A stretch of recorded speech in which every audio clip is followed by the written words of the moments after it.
दिल्ली चुनाव के साथ अयोध्या के मिल्कीपुर सीट पर चुनाव खत्म हो गए। इस बार मिल्कीपुर में बम्पर मतदान हुआ। बम्पर वोटिंग के साथ ही मिल्कीपुर में आरोप प्रत्यारोप का दौर भी देखने को मिला। समाजवादी पार्टी के प्रत्याशी का पोलिंग एजेंट को धमकाते हुए वीडियो वायरल हुआ तो अखिलेश यादव प्रशासन पर गड़बड़ी का आरोप लगाते नजर आए। इस रिपोर्ट में देखिए। मिल्कीपुर के रण में जब नेताओं की किस्मत का फैसला करने के लिए जनता उतरी तो सियासी संग्राम और तेज हो गया। विपक्ष वोट रोकने का आरोप लगाने लगा और प्रत्याशी पोलिंग एजेंट को धमकाने लगे। घाटमपुर मतदान केंद्र पर सपा प्रत्याशी अजीत प्रसाद का बीजेपी पोलिंग एजेंट को धमकी देने का वीडियो वायरल हुआ।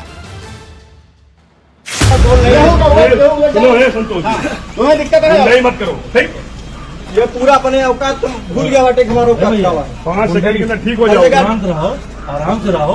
हाथ मत लगाओ। ये लगाओ, हाथ क्यों दिखा रहे हो? ये जाए ना यार, हाथ क्यों दिखा रहे हो? एक और प्रत्याशी का ये वीडियो सामने आया तो दूसरी ओर खुद सपा अध्यक्ष प्रशासन पर आरोप लगाते नजर आए। एक फोटो शेयर करते हुए आरोप लगाया कि प्रशासन लोगों के आधार कार्ड चेक कर रहा है, जिसे एसएसपी ने निराधार बताया।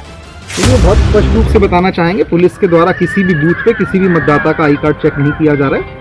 एक फोटो जो मेरे संज्ञान में आई है जिसमें कहा जा रहा है कि मतदाता का आई कार्ड चेक किया जा रहा है, वह बिल्कुल गलत तथ्य लिखे हुए हैं। जिस व्यक्ति के बाद से उस फोटो में जो व्यक्ति दिखाई दे रहा है वह किसी एक प्रत्याशी का बूथ एजेंट है।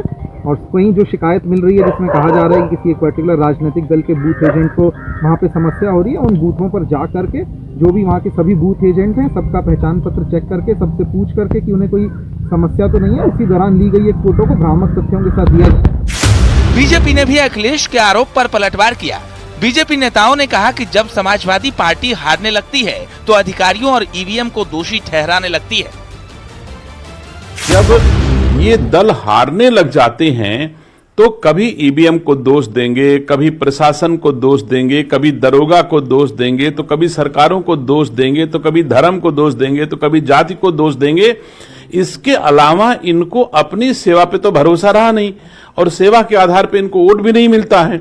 तो मैं समझता हूं कि अब ये हताशा में जो आरोप प्रत्यारोप लगा रहे हैं उन्हें महसूस हो रहा है कि मैं हार रहा हूं और हारने के बाद मुझे क्या दुष्प्रचार करना है उसी की भूमिका बनाने का प्रयास कर रहे हैं। निष्पक्ष चुनाव कराने के लिए चुनाव आयोग कटिबद्ध है, हम लोग भी कटिबद्ध हैं, सरकार भी। मेरी आवाज पहुंच रही हो?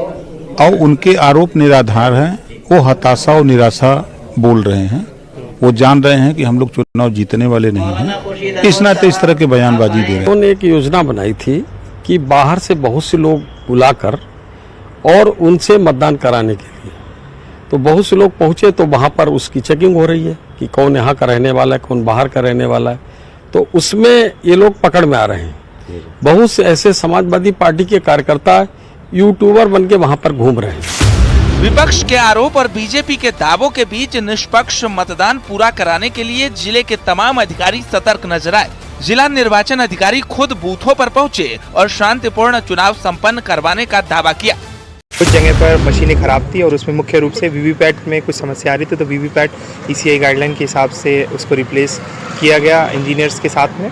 और इसके अलावा कहीं पर अगर शिकायत थी कि एजेंट्स नहीं बनाए जा रहे, एजेंट्स को बाहर निकाला जा रहा है, तो इन सभी का तत्काल जो है मौके पे भेज के जांच कराई गई। किसी भी बूथ एजेंट के द्वारा, किसी भी राजनीतिक दल के किसी बूथ एजेंट के द्वारा कहीं से कोई शिकायत हमको नहीं दी गई है। बाकी लगातार सभी वरिष्ठ अधिकारीगण फील्ड में मौजूद हैं, सभी ड्यूटीज हमारी लगी हुई हैं, सभी ये सुनिश्चित करवाने की शांतिपूर्ण ढंग से मतदान संपन्न हो। पूरे उत्साह के साथ मिल्कीपुर का चुनाव पूरा हुआ। अब फैसला 8 फरवरी को होगा, लेकिन जिस तरह आरोप प्रत्यारोप का दौर चल रहा है, सपा और बीजेपी आमने सामने दिख रही है, वोटिंग परसेंटेज जिस तरह का हुआ है उससे फाइट टाइट हो गई है। अब इंतजार रिजल्ट का है।